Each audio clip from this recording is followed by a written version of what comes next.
Welcome to the Datapolis process system tutorial.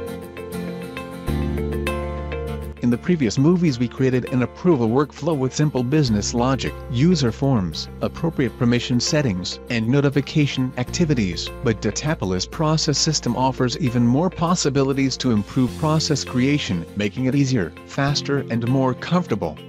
One of the most powerful tools is the ability to use applications inside workflows. Applications are objects which can be built from other Datapolis workflows or created in external solutions like Visual Studio. Coming back to our workflow, let me illustrate how to use applications.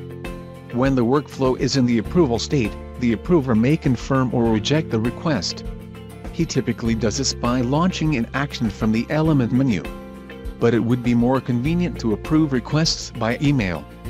Imagine that we have email functionality curled into an application which supports sending an email to the approver and receiving a decision back.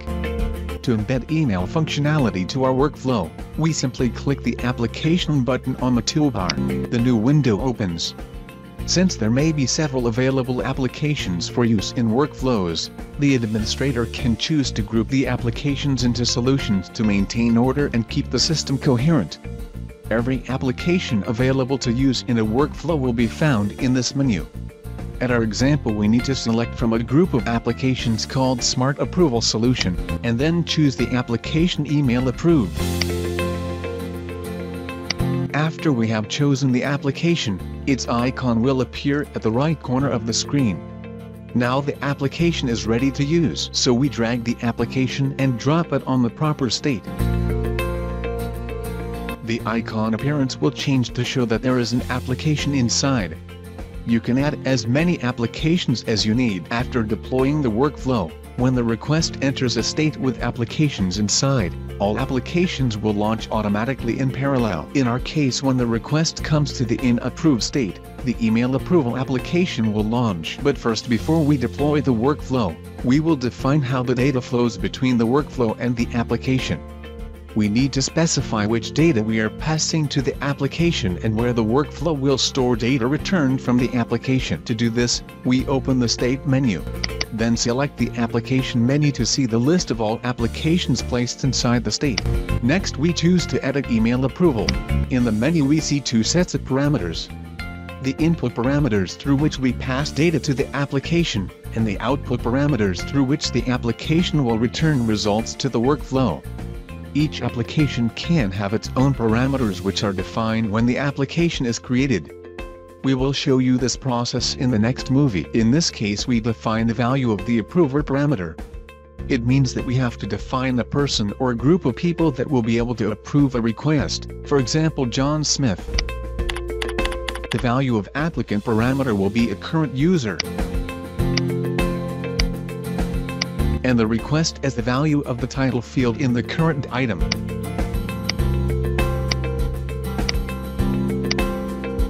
To set up output parameters, we must choose variables to store the parameters. We have previously declared one variable which we can use to store a comment. But we still need a variable to store the value of the decision. Let's declare an appropriate variable, then we can set up the second output parameter.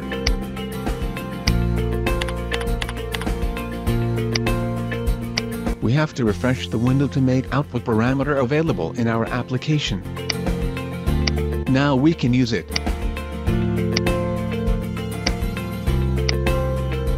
At this point we have properly configured the email approval application inside the state, so the application will be launched when the request item reaches the state, sending an email with the request to the approver.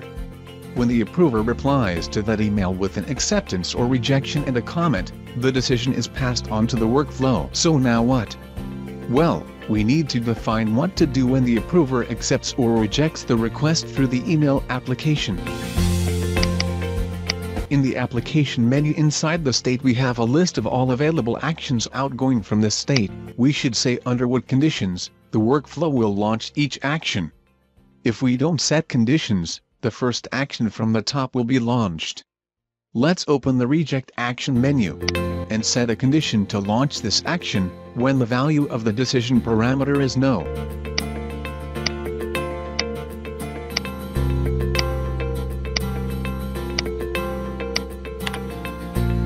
Now let's set a condition for approve action.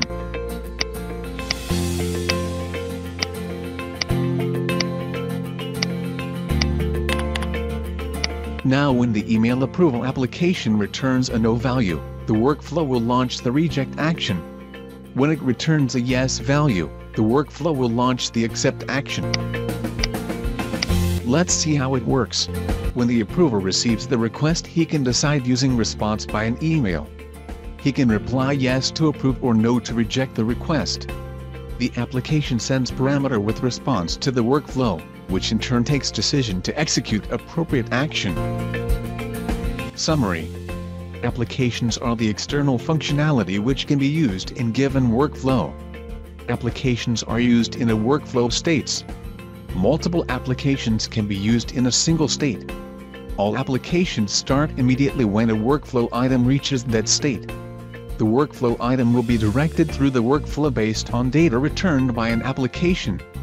Applications may be grouped into solutions.